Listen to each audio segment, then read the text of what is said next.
Bueno, listo para repasar para el final. El texto central es el de R. Ringelet sobre las dimensiones del prejuicio.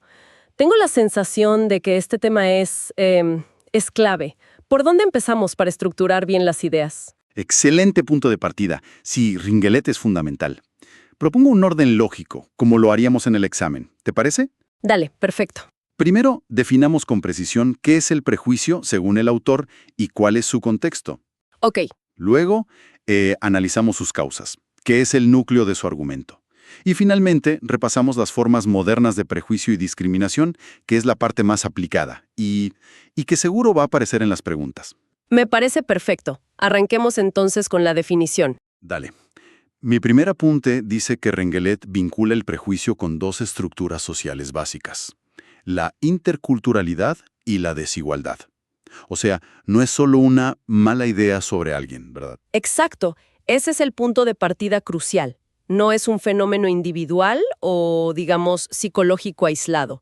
Es un hecho social. Ajá. Ringelet lo define como una predisposición negativa hacia un grupo, que crea estereotipos y fomenta la discriminación. Claro, de hecho, cita a Bastide, y esta definición es importante. Dice, conjunto de sentimientos y juicios que provocan medidas de discriminación, segregación y explotación.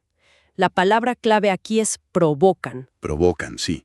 El prejuicio no es pasivo. No, para nada. Lleva a la acción. Y esa acción es una forma de violencia. El texto dice, y cito, todo prejuicio, discriminación es una forma de violencia. Pero luego hace una distinción. No toda forma de violencia es discriminación. ¿Podemos aclarar eso un poco? Claro, claro. La discriminación es una violencia específica. Es una violencia, digamos, institucionalizada, enmarcada en normas sociales de un tiempo y un lugar. Ok. Ringelet da el ejemplo de la segregación en Estados Unidos. Eso era una violencia normalizada y hasta legalizada, que nacía del prejuicio racial. Entendido. Y lo más importante, me parece, es que es un comportamiento aprendido. Aquí menciona a Berger y Luckmann y el concepto de socialización, o sea que lo internalizamos casi sin darnos cuenta. Precisamente. Lo absorbemos en nuestra subjetividad. Por eso a veces tenemos actitudes prejuiciosas sin ser conscientes de ello. Y aquí Ringelet hace otra distinción clave, que seguro es pregunta de examen. La diferencia con el etnocentrismo. Sí, lo tengo marcadísimo. El etnocentrismo se basa en el contraste cultural, pero el prejuicio se define por las relaciones de poder. Eso lo cambia todo. Lo cambia todo. Bien, pasemos a las causas.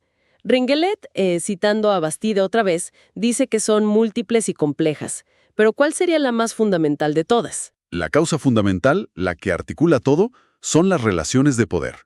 Pero esta se apoya en otros factores. Ok, Primero, menciona la ignorancia y el horror a las diferencias.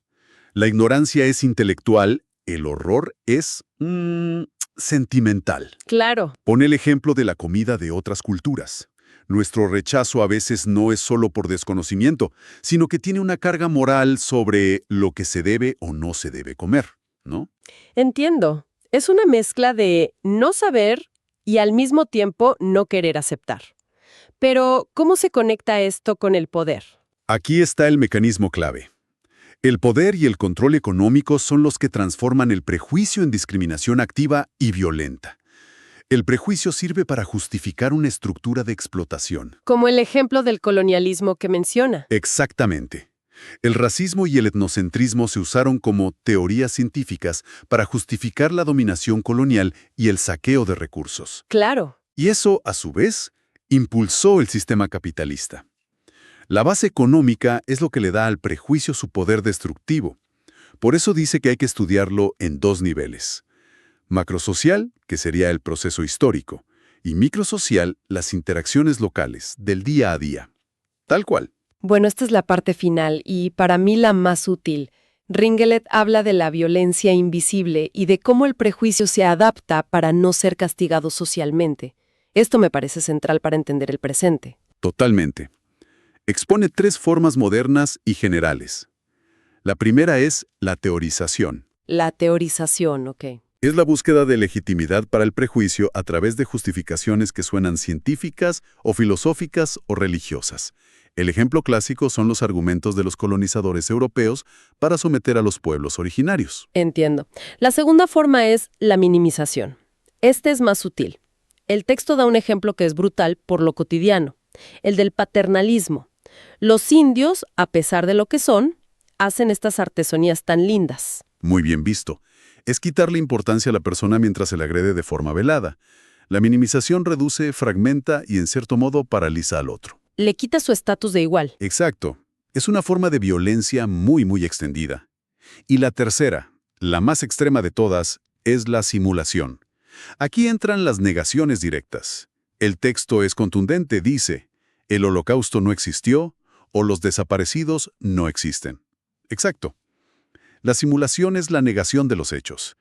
Y Ringelett añade otra forma de simulación, el anonimato del emisor en los discursos de odio.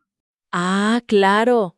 Las redes sociales. Claro, ocultarse permite desplegar la violencia sin consecuencias e incluso organizar el hostigamiento. Perfecto. Creo que con esto tenemos un esquema muy sólido. Para cerrar y sintetizar de cara al examen, las ideas centrales de Ringelett serían: el prejuicio es un fenómeno social ligado al poder, es aprendido, se convierte en discriminación a través del control económico y se manifiesta hoy de formas complejas como la teorización, la minimización y la simulación. ¿Voy bien? Esa es una síntesis excelente. Has captado los puntos esenciales. Ahora, te dejo una pregunta para que reflexiones de cara a la parte del ensayo del examen, algo que va un paso más allá del texto. A ver. Ringelett se enfoca en estas tres formas de violencia. Si pensamos en nuestra sociedad actual, en los debates públicos, en las redes sociales, incluso en los discursos que se consideran progresistas, ¿dónde podemos identificar microformas de minimización?